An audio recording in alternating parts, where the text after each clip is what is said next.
Welcome to Ideas Sunday. It's January 27th, 2019. Just months ago, this three-term lawmaker was stopped in the State House halls by guards who didn't think she looked like a legislator. The moral of the story is women are leaders. Black women are leaders. Millennial black women are leaders. Now that Amelia Sykes, a prominent member of a Northeast Ohio political family dynasty, is the new House Minority Leader, you think they'll recognize her now? This town has been knocked down and hard. A lot of questions await answers. You get some anger because they spent their lives working in the plant. Will the General Motors plant somehow stay open? Will the jobs come back? Can Lordstown rise again? Nearly 50 years after the first Earth Day, one of its founders examines the movement's history, Cleveland's role in it, and the environmental, social, and economic innovations that sprung out of those efforts. Where before we pulled together as the residents of Cleveland, the residents of Ohio, the residents of the United States, we now have to pull together as Homo sapiens. Ideas Sunday is next. Brought to you by Westfield, offering insurance to protect what's yours, grow your business, and achieve your dreams.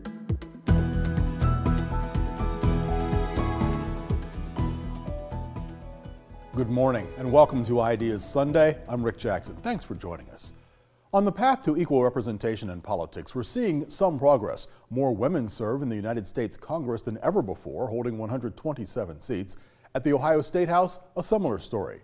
The election of Republican Larry Householder as the third speaker in less than a year caused a shakeup among Ohio House Democrats.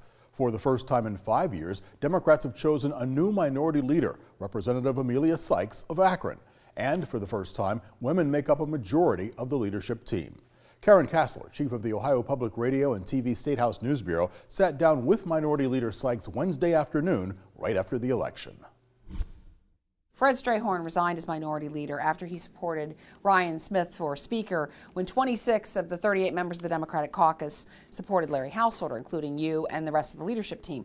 So what role did you play in the caucus in swinging it toward Larry Householder? So I wouldn't say that my role was swinging it toward either candidate. My job was to work with the speaker's candidates and get the best understanding of how they would be leading the entire House and bring that information back to the members of our caucus so we could make an informed decision about who we thought we would be willing to work with and be under the leadership of as the Speaker of the House. So specifically my role was in soliciting information from caucus members about what their needs were, what they wanted to see from a speaker, and bringing that to the candidates and saying, this is what our members are looking for in a speaker. How can you meet them where they are? Are there opportunities for us to find common ground? Are there places where we just don't agree, but perhaps with a little bit more conversation, we could get there? And that was my role through the process. After going through that process and having those conversations and going back and forth, the members decided it was to their advantage to work with Larry Householder for speaker, and that's how we got where we were. So in the midst of all this is the start of a new year, a new governor, then a new speaker is elected. By Friday, there's a new speaker on the Republican side, and the minority leader and the minority whip have resigned. Why did you step forward then in the midst of all this? What made you want to be the minority leader? Well, I thought it was important to create some stability for the members. There was a lot that was happening. This was quite a way to welcome these new members in, and I know it was very tough and very challenging, and I believe I brought some continuity from the previous leadership team into a leadership team that was selected today. I knew that I understood what it took to lead this caucus, the work and the time commitment, and I'm willing to do it. I have been blessed with this opportunity to serve my community, the 34th House District that's based in Akron, and anything that I can do to support them as well as the greater good of the state of Ohio, I am happy to do. I wanted the caucus to know that there was somebody who was willing to step up and be a leader for our interests, for our constituents' interests, and I made the decision very quickly and easily. And you are one of 3 women on the leadership team. 2 women are African American. Do you think that that was important in terms of representing the caucus, since you have grown? You won 6 seats, and there are a lot more women in the Democratic caucus now. Yes, half of our caucus is comprised of women, and this is the first time that we've had a majority women leadership team in the Ohio House Democratic Caucus, and I think it's exciting because all of the women who put themselves out there to represent their communities have done a wonderful job at doing it. They were able to convince the folks back at home that they should be at the tables negotiating and having these conversations and bringing forth their issues, and we should be represented. You know, in the general population, women make up over half, and so why can't the leadership team of our Ohio Democratic Caucus be over half? And so no one really asks the question when it's all men or majority men, and it's interesting to hear it when it's women, but we're excited. We're excited to show the type of leadership that women can bring to the table, one that is very collaborative, one that includes the voices of many people, and I think it's a good showing of what people want and need from the state, and I'm excited to be a part of this team and excited about the women who are a part of it. You and I talked last June when you were having some issues with State House security. You were getting searched when you said that some of your colleagues, you'd be going through the line with your legislator pin on, and some of your colleagues weren't getting searched, but you were. And you had talked to other African American women legislators who had the same issue. And you said something interesting. You said that you had overheard the comment that you didn't look like a legislator. And you said it raised real questions about, well, what does a legislator look like? What does leadership look like? And you said, is that face of leadership a middle-aged white male, or is it a millennial black woman? I'm hopeful that people can start to recognize that the leaders of our communities and the leaders of our state are not monolithic. Do you feel that this leadership vote has accomplished that? Absolutely, and I'm proud to have been a part of that. I mean, obviously that was a very frustrating experience and one that continues in the background, but nonetheless, the moral of the story is women are leaders, black women are leaders, millennial black women are leaders, and not only in state houses, but also in judicial chambers and on city councils and mayoral offices, and even in their private sector jobs and throughout the community, formally and informally. And I think it's very important for people to see folks who look like them, especially young girls, so that they can see someone who's like them and say, I can be that. But it's also important for young boys and men to say, I see that women are in these positions and they can do them well. And we should support that, and we shouldn't be afraid of it. We should encourage it and be excited about those things happening. Politics is basically your family business here. Your father is now Senator Vernon Sykes. He started in the House in 1983. After term limits, he left, and your mother, Barbara Sykes, became the representative from that district. She ran for state auditor in 2006. That opened up the door for your father to go back. And then when he was term limited again, that's when you stepped in. So this has been an interesting path for you here. Did you always want to do politics because you saw your parents doing it? Absolutely not. I would like to say that our family business is public service. I mean, even my sister, who is an intervention specialist at a public school back in Akron, we have, and I've seen my parents dedicate their lives to public service and serving the public. And I knew that I wanted to be a public servant, but I was absolutely, unequivocally not going to be an elected official. I moved out of the state for several years, went to school and worked in other communities, and then just felt like I wanted to come back home and be back around family and enjoy Ohio and experience it as an adult. My father, who was on the verge of being term limited, talked to me about running for a state rep, and again, I gave him the answer, absolutely not. But when I started to see the people lining up to succeed him, and I knew them because I grew up in that community, and I thought, this is not good. This is not good for my community because, these are the people who raised me. They raised my sister and I. I've relied on them, and they've shown me so much, and there's no way I could not have taken that responsibility. Senator Vernon Sykes is her dad and a well-known figure on Capitol Square. He helped put before voters 2 successful ballot issues, changing the way the maps for state lawmakers and Congress are drawn. Senator Sykes is also a professor at Kent State University, running a Columbus-based public policy internship program. And he pushed the importance of education to his daughter, who has both a master's in public health and a law degree from the University of Florida. The sky's the limit. She's an intellectual person as well, was trained early childhood education. I'm a strong proponent for that. She was trained in Montessori schools prior to kindergarten. In the kindergarten level, we wanted her to attend public schools. And so right down the street from us, the school that I attended in elementary school, Krause Elementary School, before she entered kindergarten in the public school system, she was reading at a 3rd grade level. And so she skipped the 1st grade, and we worked on special gifted programs to keep her in the public school setting, but she's always been an intellectual, so she has a lot of ability to perform and to serve the people of the state. Her mother, Barbara Sykes, left elected politics and is now the state director of the AARP of Ohio. And Amelia Sykes says more members of the family might come into this line of work, too. We're trying to get my nephew and my niece to figure out their paths to public service, and slowly but surely they're working their way in there too.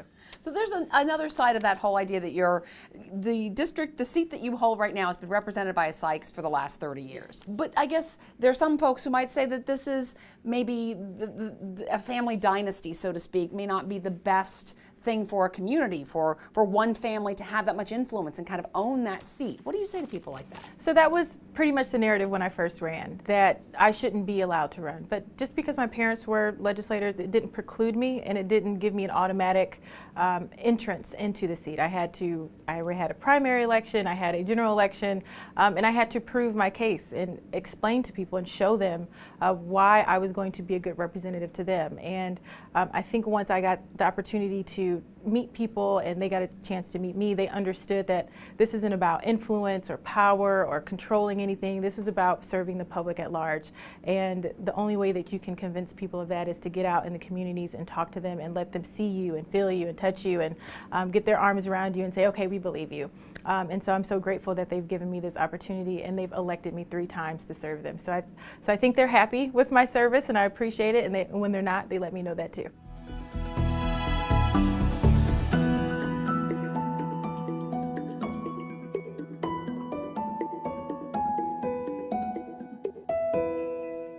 Lordstown, a village in Trumbull County on Ohio's northeast border, is best known, maybe even synonymous, with General Motors. Since 1966, GM's massive Lordstown assembly plant has manufactured more than 16 million cars, including most recently the Chevy Cruze. It's the region's largest employer, with about 1,500 jobs, at least for now. Even that is just 1/3 of what it was just 2 years ago. Late last year, GM announced the Lordstown plant would be unallocated in March with the discontinuation of the Cruze. What may come after that for the plant and the town is uncertain. Earlier this week, on a gray day so cold and snowy that schools canceled classes, we paid a visit to Lordstown to see how residents, businesses, and city officials are coping with the likely shutdown. At 6 million square feet, the landmark GM buildings that make up Lordstown Assembly dominate the landscape. But at 52 years of operation, General Motors' impact also dominates the financial, social, and employment decisions of much of the Mahoning Valley, and particularly the tiny hamlet of Lordstown. The assembly plant's fate has meant nearly everything here, right from the April 1966 morning when the first Chevy rolled off the line. It's a big moment for the Mahoning Valley. Through the years, when as many as 15,000 workers meticulously crafted tens of thousands of Impalas and Bel Airs, Firebirds and Monzas, Vegas, Pursuits, Skyhawks and Sunbirds, Cavaliers, Cobalts, and currently the Chevy Cruze. My dream car would have all of these things. What if I told you that there was a car that did have everything? Seriously? Okay, wait. This is the Chevy Cruze. It's very sleek. They started back in the 60s, and it was a tremendous living. It was a tremendous job for grandparents, then for parents, then for the next generation. And yes, we have bought Chevy and GM products, every one of our family members.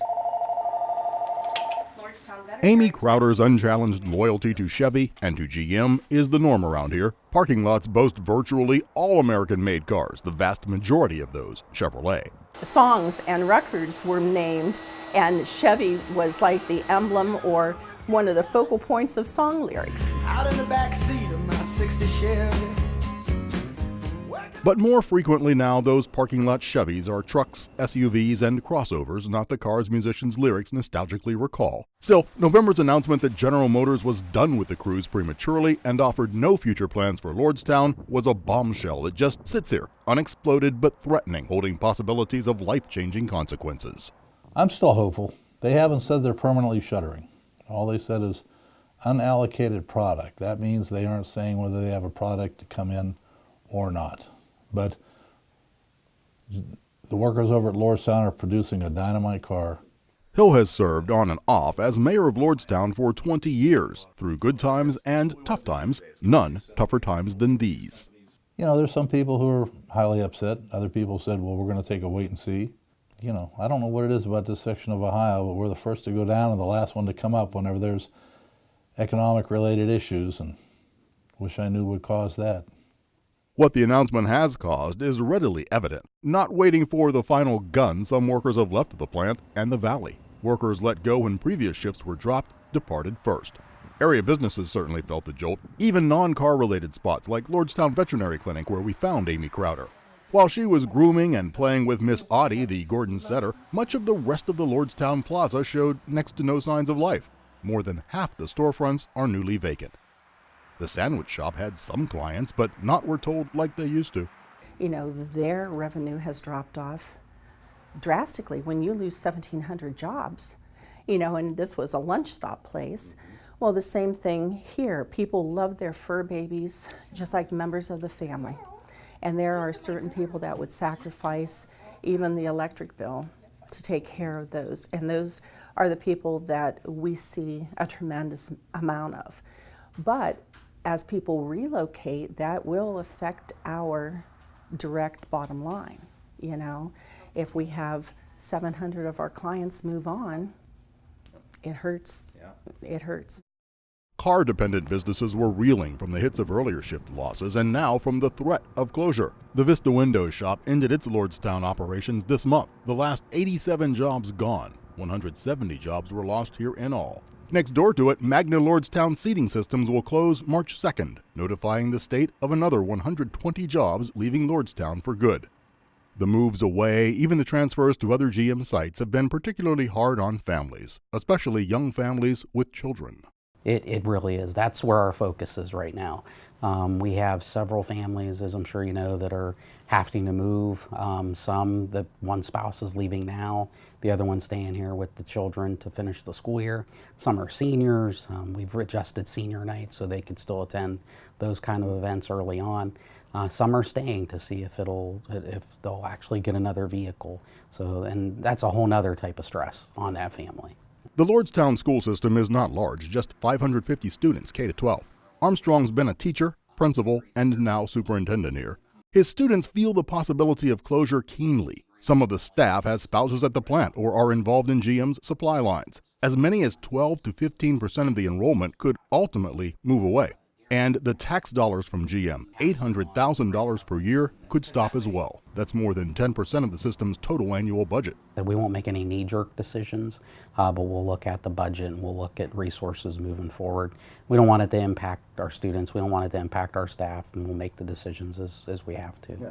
Armstrong's office is adorned with car references and mementos. In a boardroom down the hall, he points out the pride this school has in its association with Lordstown Assembly. Even today, newspapers from the opening of new lines years ago are prominently displayed.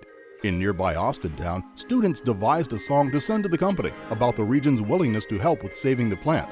The video's gone viral.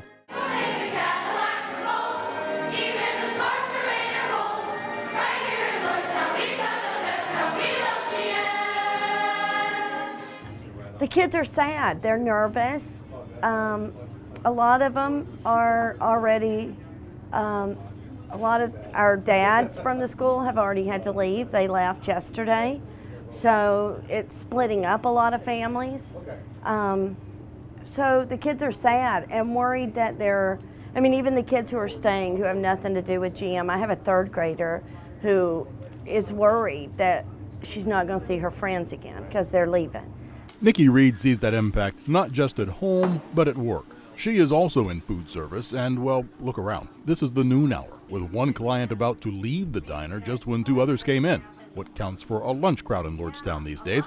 Besides waitressing, Reed's also a member of the school board and quickly echoed Armstrong's concerns. There's also a lot of despair. A lot of people have already taken transfers, so they can't come back, not immediately. I have a Chevy Cruze. It is a great car. I hate to see it go, and I know they do as well. So there is a little bit of animosity and anger there, but mostly there's just concern. There's concern about losing the good lives in terms of the finances that they had through working for General Motors. If something else comes in, it may not pay the same wages that General Motors did. There's concern about moving. But it's not as simple. It's never as simple as just up and moving away. Housing, for instance. How do you sell a home you paid good money for a decade ago, but haven't seen the value rise that much when you know prices could fall precipitously if GM goes away? It's not like your grandparents and your siblings, as well as your family and your mom and dad, can just pick up and move. You can't just pay this house payment and expect to find somewhere else and pay rent there when you have no job. What do you do? Questions that many people are seeking answers for, including newly installed Governor Mike DeWine. He and an Ohio contingent went to Detroit to talk with GM's CEO, Mary Barra. You know, I was in Detroit with the governor and the lieutenant governor, and they met the next day with Mary Barra. They said, hey, if you're not going to bless us with a product, let us know so we can find someone else to go in the building. This is one of their highest priorities. I mean, they were in office for 3 days and they were in Detroit. But being in Detroit brought no grand answers, not yet at least, and so a town that has always persevered continues. They've created a campaign called Drive It Home, hoping to show the automaker that loyalty and quality and dedication do matter. But other feelings persist, and they aren't what GM would want to hear voiced. Oh yeah, GM did abandon us. I mean, they've abandoned these people that work for them, people who have supported them forever, for 50 years, and now, so people feel abandoned and hurt, and yeah, I think all that. It's a mix of emotions, yeah. People are definitely angry. And I think people have every right to be angry.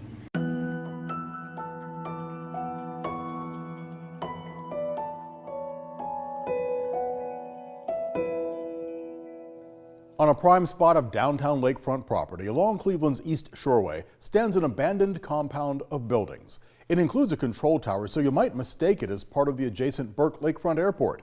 It is not. It's actually the remnants of a specialized public high school, one that's now been resurrected but in a new location. The name, which honors a World War II hero, remains the same, as does the school's mission. IdeaStream host Dan Paletta shares the story. In 2017, the Cleveland Metropolitan School District opened a new high school that honors a hero of World War II. The Davis Aerospace and Maritime High School at East 14th and Lakeside Avenue in downtown Cleveland takes its name from Benjamin O. Davis, the Air Force's first black general. The school prepares students to enter the field of aviation, to work in the shipping industry, or to go to college.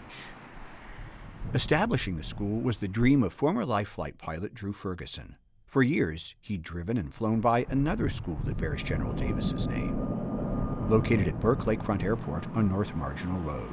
It, too, specialized in aviation. Half of the city comes in on 90, and if you're passing that school every day, it's kind of a reminder of, wow, like, we used to do something amazing. We need to get this going again because there's a shortage of pilots, there's a shortage of mechanics, and I think it's because we really removed all the dreamers, the kids and the folks that would migrate to the airport and sit there and dream and build up that excitement and then pursue that dream. They're gone. Aviation High School opened in 1975 and closed in '96. Today, it's a storage facility for the city of Cleveland. It was a unique place. It was definitely one of the schools that the city was proud of.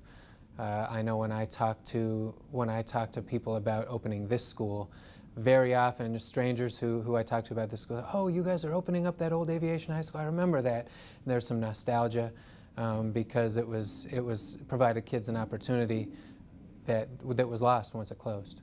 It was a place where you could learn to work on planes and get a job. I attended for the final 3 years of the school. I spent probably about half my day in a direct air maintenance classroom, but I had friends that wanted to be air traffic controllers, and I learned a lot. I applied the skills that I learned there almost every day. Getting a new aerospace and maritime high school off the ground was a long and arduous task.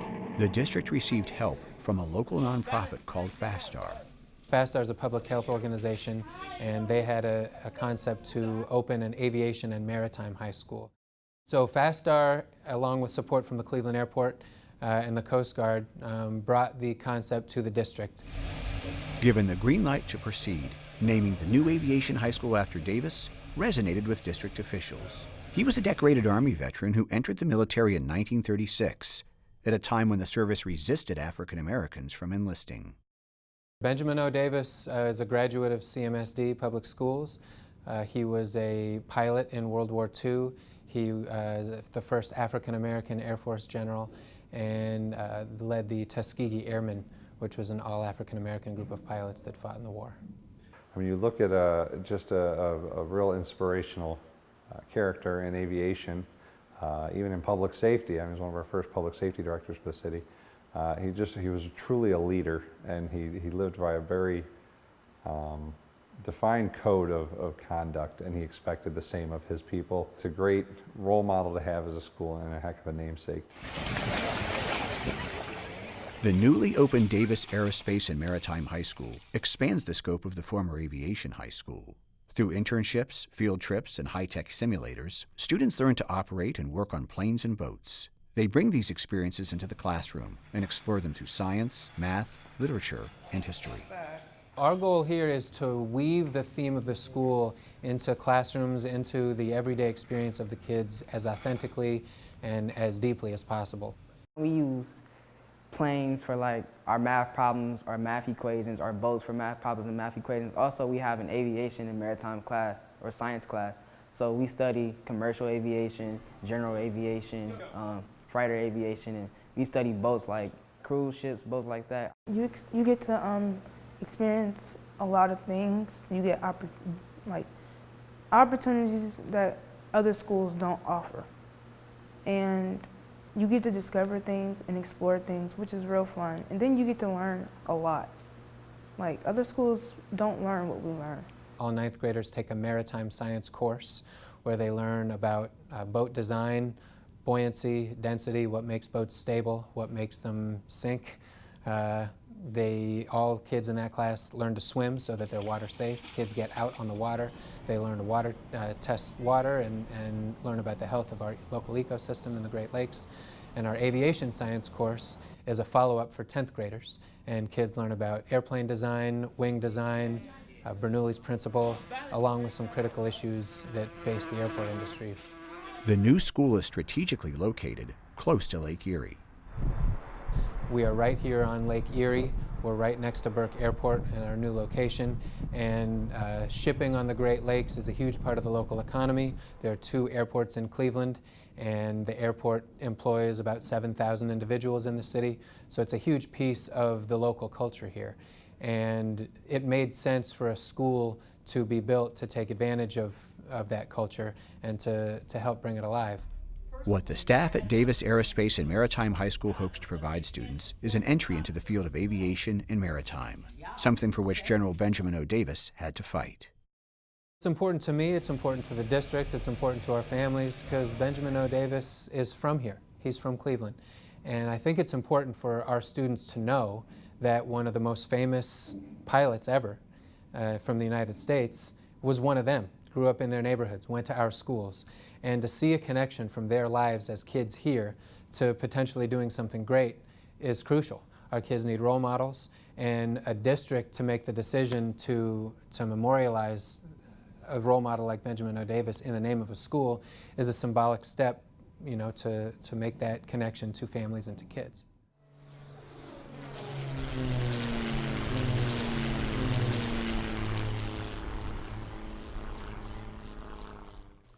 You're watching Ideas Sunday. Thanks for spending part of your morning with us.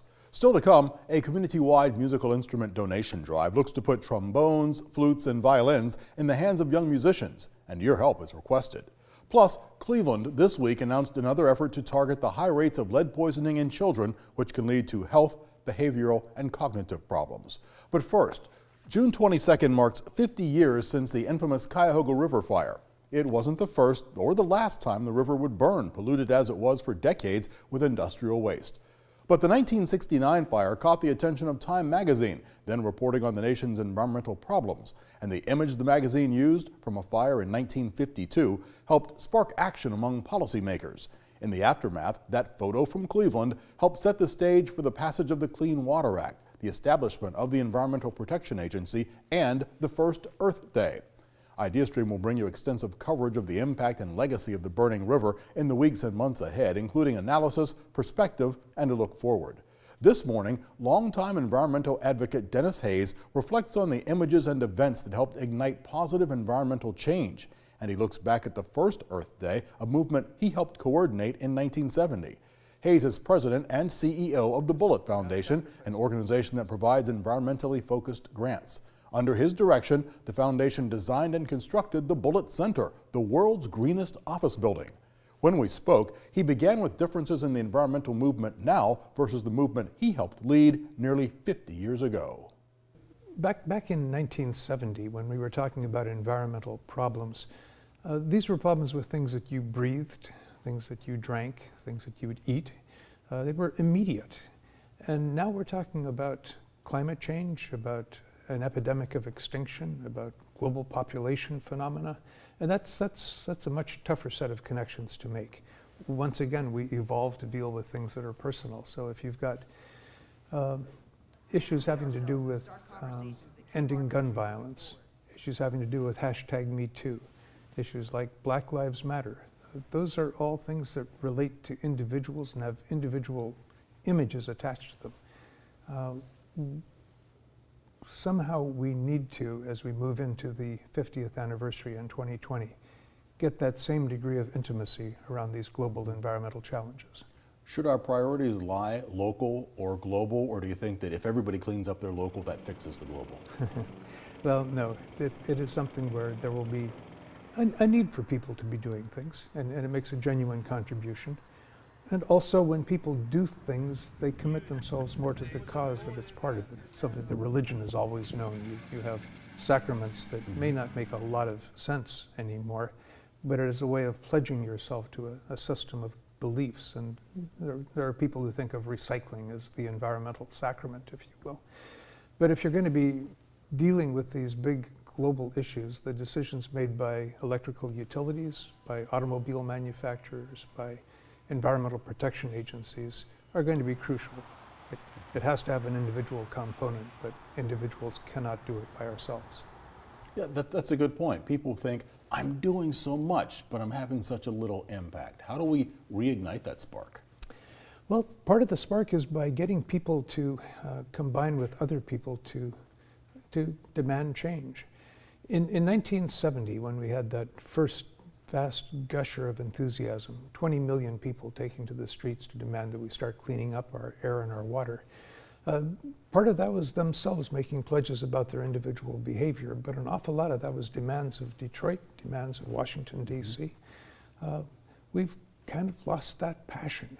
But again, 50 years later, much as the Cuyahoga helped ignite it, along with other images, the Santa Barbara oil spill, the Earth viewed from space, all created that consciousness. Then we believe that the time is right for it to occur again. Let's go back to 1969 then. Since then, the Northeast Ohio Regional Sewer District has invested more than $3.5 billion toward river discharge cleanup and development of new sewer systems. They want to spend that much more again. This all came because of the Clean Water Act. Should we be proud of ourselves at this point, or is that just really the start of what we need to do? Well, we should be pretty proud of ourselves with what we've done on water pollution and air pollution in the United States. There are a huge number, we're talking thousands of rivers and lakes that you couldn't swim in then, you couldn't eat the fish out of them, that you can now. Americans have pretty much forgotten that in 1969, the air in Cleveland, in Gary, in Pittsburgh, in Los Angeles was like the air today in Shenzhen, Shanghai, New Delhi, Mexico City. So those improvements are all big and important, and we should be proud of them. An analysis done a few years ago suggests that the laws that were passed within 5 years of the first Earth Day have, in economic terms, delivered $23 trillion of net benefits to the American society, suggests that those laws not only are good for our health, they are good for our economy. But now we're facing these big global issues that are more difficult. It's difficult to enforce something internationally, as we're learning with our current trade disputes, with nuclear arms inspections and with other things. The international dimension is just vastly tougher. And somehow, where before we pulled together as the residents of Cleveland, the residents of Ohio, the residents of the United States, we now have to pull together as Homo sapiens. You brought up the whole idea of politics entering the environmental discussion. We have an administration right now that doesn't want to talk about climate change. They talked about withdrawing the U.S. from the Paris Accords. That's got to be discouraging to environmentalists, but also I might think it would be empowering. It brings in new people to be new combatants.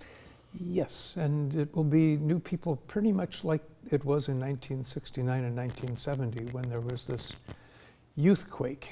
It was, I mean, we had a conservation movement before that, and the National Wildlife Federation, the Audubon Society, the Wilderness Society, all existed, and they were relatively small then compared to what they are now, but they had decades of tradition.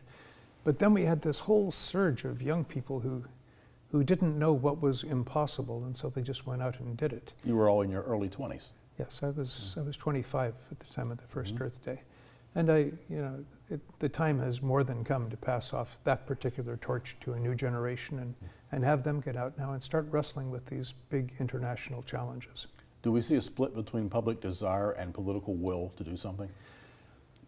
Well, there's always that split in the early days.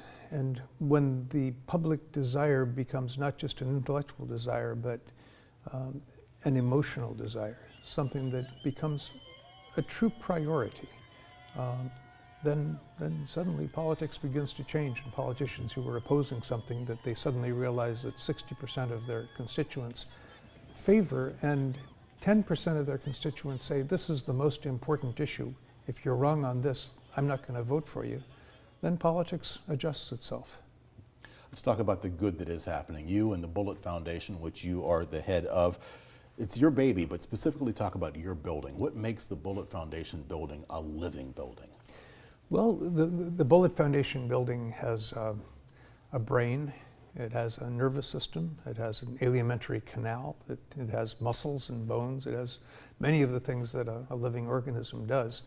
The nervous system tells the brain at any given time whether the sun is shining or not, and if so, how intensely and from what direction. It tells you whether the wind is blowing, and if so, how fast and from what direction. It tells it whether it's raining or not. And all of that is put together by the brain, and it decides whether the external Venetian blinds ought to be down or the blinds ought to be up. And when I say external, that's so that the light never penetrates the glass to heat up the building. We stop it before it enters the building. And if it's a day when you want to get a little bit of light into the building, but you don't want it to overheat, the blinds may come down and tilt slightly to reflect the light further toward the ceiling. All of this happening kind of automatically, much as your pores open and your hair stands on end, those who still have hair, to respond to the natural environment yourself. It is an organism that adjusts to the environment around it to try to create the optimum space for the human beings inside it. What amazes people is, yes, it was costly, but you didn't sacrifice any amenities, you just improved efficiencies. We not only didn't sacrifice any, we have improved virtually everything. The lighting is better, the toilets are better. When you say that it's costly, it's an interesting thing. Sure, a solar panel is always going to be, at least for the foreseeable future. More so than a shingle. Yeah. Asphalt shingle, sure. But if you look at the building as a whole, we sited the building on the major east-west bus line, where there'll be bus rapid transit going right immediately in front of our building. We are a third of a mile from light rail. We are relatively close to a trolley. We've got all kinds of car rentals and Ubers and Lyfts and bicycle racks available. So we have a parking lot in the building for bicycles. We don't have a parking lot for automobiles. And the money that we saved by not building the parking lot for automobiles paid for all of the environmental improvements in the building. Let me close by quoting you to you. You once said, once you do something, then it becomes thinkable for everybody else to do it. So what are you doing now that should be thinkable for Cleveland? Oh, I guess at this moment, the thing that I would focus on most is to try to take full advantage of the huge tailwinds that surround the 50th anniversary of anything. In Cleveland, you've got the negative tailwinds of the Cuyahoga River fire in '69, and the positive tailwinds of Cleveland's Earth Day, then and then surging again in 1990 and for a couple decades thereafter. I'm trying to work in multiple cities, states, and nations to build this momentum around something that will last for multiple months, Earth Spring in 2020, and create a climate in which the modern equivalents of the Clean Air Act, the Clean Water Act, the Endangered Species Act, Superfund, the Environmental Protection Agency, NEPA, all of that stuff becomes politically doable once again. That's not the environment that we have now. It's become a partisan issue to a degree that it simply wasn't in 1970. If the public unites behind it, making it a priority, it'll get bipartisan again quick. Dennis Hayes of Earth Day fame, the Bullitt Foundation, thank you so much for your time. My pleasure to be here, Rick.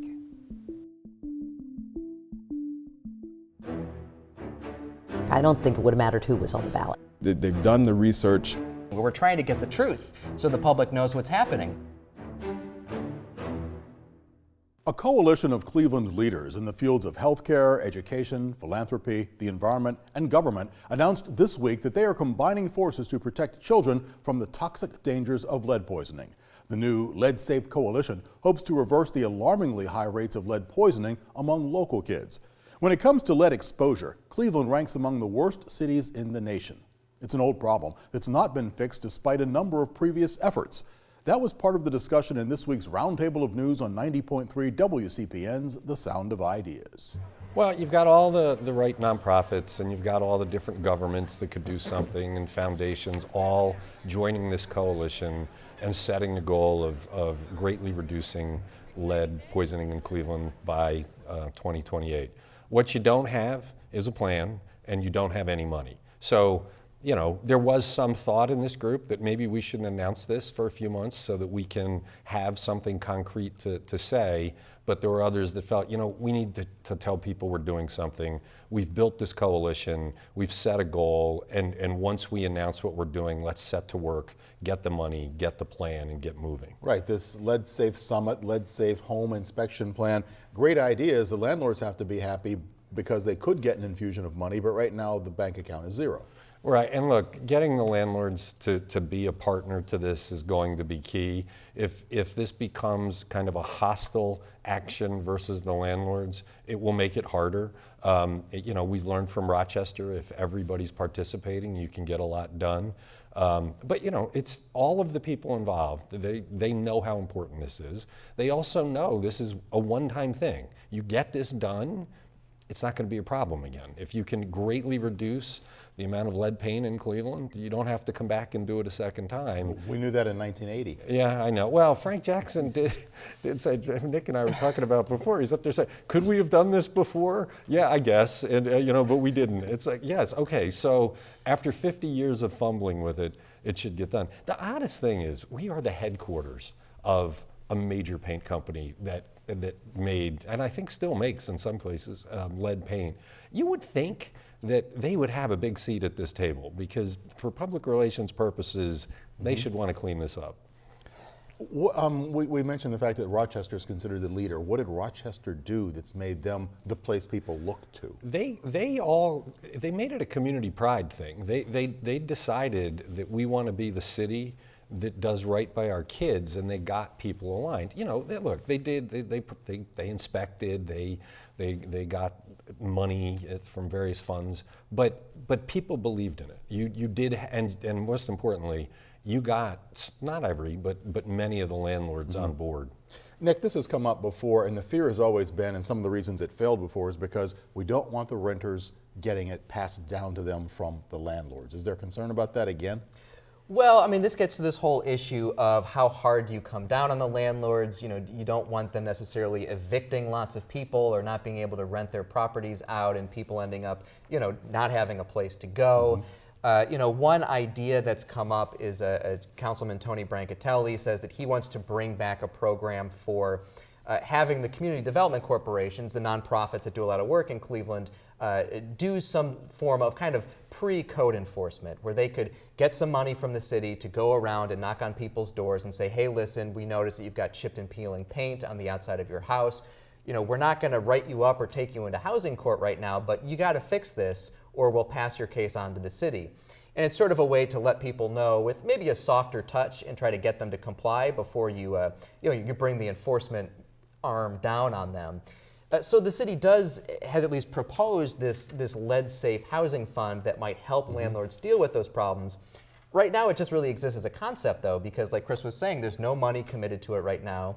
We don't have a set of guidelines for who'd be eligible for the money, what they'd be able to spend the money on, how do you get the money. There's really none of that. We just know that there's a concept out there called the Lead-Safe Housing Fund, but we don't know what it'll be used for or how big it's going to be. There is a kind of a side problem that also plagues the city, in that there is a very big lack of affordable housing. The CHN group was in to talk to us in the past week, and we were talking about this $600 price point that's kind of what people pay for basic housing. And a lot of that housing has lead paint in it, and it's substandard, it's in dangerous neighborhoods. Cleveland just doesn't have quality housing, safe housing for people at the lowest rung of the echelon, and maybe at the same time we're talking about removing lead paint from the existing housing, there should be some thought to subsidizing more newer housing for people to move into, because Frank Jackson has been loath to push this in the past, because if you start shutting down the houses with lead paint, people have nowhere to live. Right. So that's a really tough balance. We let them live in a place where they get brain damage for their children or they're homeless. And so far he has not gone with kicking them out. But we need more. We need more quality housing. And I remember talking about this with the president of the Cleveland Tenants Organization when they shut down last year. And I asked her, is there really enough safe, quality housing for low-income people? And she said, no, we might have an abundance of housing that is pretty cheap, but it's not in good shape. You've got lead poisoning as a possible hazard, or you've got mold that might cause asthma. The housing is not in good condition for people who don't have a lot of money. So it does create this affordable housing problem if you want people to live in a place that won't make their kids sick. In addition to what you just heard, we also discussed indictments of Cuyahoga County officials, a tax proposal on vaping products, and much more. You can hear the entire conversation by visiting our website at ideastream.org/ideasnow. And there's much more on Ohio news and politics to come immediately after this program on the state of Ohio with our own Karen Kassler. This week, Karen spoke with the heads of the Farm Bureau and the Ohio Farmers Union about some of the issues, aside from weather, that farmers have been dealing with in the last year. Here's a preview. Many of your viewers probably do not know about 80% of the Farm Bill is included in those nutrition programs. And we think it's really important that those become implemented. Now with the government shutdown, I think that they were due to continue until the beginning of February, and now they're talking about trying to find ways to extend that. But that's an important aspect too. We need our programs, we need our reports, we need our science, but the nutrition folks need some certainty as well. The state of Ohio is coming up at noon right here on WVIZ PBS. Now, imagine for a moment a world without music. No classical, no blues, no country, salsa, jazz, or metal. A little sad, isn't it? We'd all be poorer in many ways. The Cleveland Orchestra, in partnership with other community organizations, came up with a way to put instruments into the hands of some city students so they can begin reaping the benefits and pleasures of musical education. The program is called Play It Forward Cleveland. IdeaStream producer Tim Dubrovitz shows us how it works. Okay, great. So we have clarinet. We are collecting all kinds of instruments today. We ask that people not bring us toys because these are about real instruments. If you have a large instrument like a piano or an organ, call us and we'll help, because we'd love to send that to a school, especially if it's a piano in great condition, but we can't accept them curbside, of course. Today, we've gotten so far trumpets, flutes, violins, saxophones, acoustic guitar. We just got a bassoon, which is really great. Some keyboards, things that I think will really make a difference in a child's life. Some of the children can't afford to purchase instruments that some people used to play saxophone or drum set or piano or even the clarinet or the flute have instruments lying around. So we say, hey, let's do an instrument drive and give the instruments to the children with music lessons so that it could benefit children. Here's the horn. She has a snare drum, and she has to practice a xylophone. And a musical book, the sheet music. And the music lessons kept me off of the streets. It kept me off of the streets. It helped build self-discipline into me. It built character into me as well. And working with her, I learned how to give back to the community. So the music does all that, and it builds character. So I'm very, very happy. And we want to do that with children. We know that there are so many benefits of playing music, cognitive benefits, social emotional benefits, academic progress, and so forth. And yet, having an instrument is an obstacle for so many disadvantaged kids. So Kevin Conwell, our city council person for Severance Hall, and the rest of City Council and several other organizations banded together to pool our efforts to collect instruments for Cleveland kids. That'll work. That'll work. Yeah. How are you doing today? We're doing great. You got a trombone for us? Yeah. Great. How did you get? My wife and I for years have been saying, boy, we really should get this into a good home.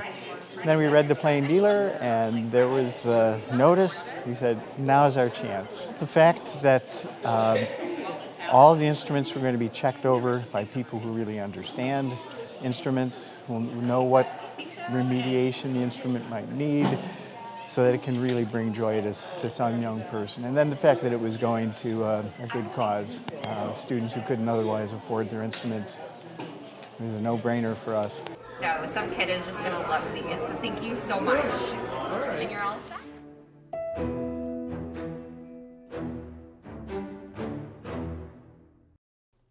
More on Play It Forward, technology innovations, and warning signs of electronic addiction. Those are just some of the stories and topics we discussed this past week on The Sound of Ideas. The reason that I went to school, the things that got me up every day to make sure that I was there, were my arts activities. And that's critically important as we're wanting to make sure that students not only go to school, because if you're not in school, you can't learn. And if you can't learn, you can't graduate. And if you can't graduate, you can't go to college.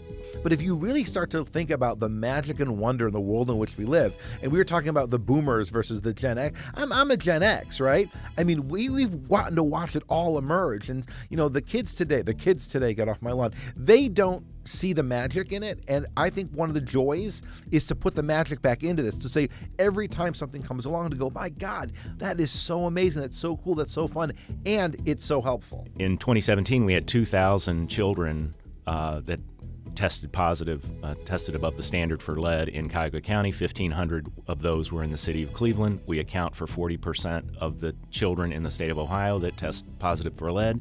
So we should not be doing any kind of victory lap about the past successes. We have to coalesce this energy around the remaining children that are at risk.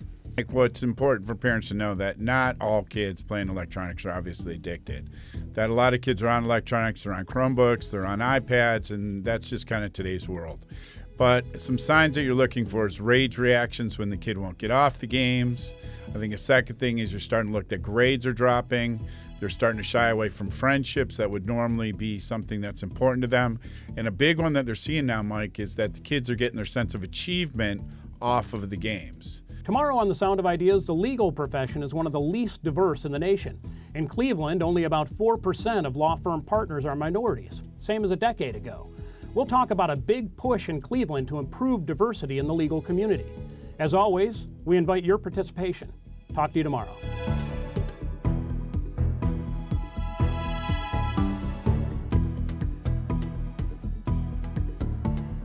One year ago, the world watched as more than 150 women shared their stories and testimonies in a Michigan courtroom. They were documenting decades of sexual abuse by former USA Gymnastics and Michigan State University team doctor Larry Nassar. Nassar will spend the rest of his life in prison, but the strings continue to unravel even today in the organizations where he worked. Earlier this month, Michigan State interim President John Engler resigned after comments he made sparked criticism. In an interview with the Detroit News, Engler said some of the victims in the Nassar case appeared to be, quote, enjoying the spotlight. In December, the governing body of American Gymnastics filed for bankruptcy amid lawsuits filed by hundreds of Nassar's victims. Next week on Ideas Sunday, we sit down with Olympic gold medalist Dominique Moceanu to hear her thoughts on the future of the sport and how she's making changes here on the local level. Here's a sneak peek of our extended interview. If people would have acted even 10 years ago, even in 97, even in 2014, there were signs along the way. But because of his stellar reputation, people were like doubting it, doubting that he could do something so wrong. And he's a doctor. There's always blame the athlete. They don't know what they're talking about. It's their fault. And that's why so many of us didn't say anything. And so many of us, when we knew things were wrong, and then now these women with Nassar were scared to say anything, but there were some that did try. And they were basically pushed into silence because they tried and then they were somehow at fault. Moceanu recently opened her own gym in Medina. We'll meet some of her young gymnasts and hear how her approach to training contrasts with what she experienced under Marta and Bella Caroli. Be sure to tune in next week. That's going to do it for us for this morning. Thank you so much for watching. I'm Rick Jackson. We'll see you back here Friday night with more great ideas.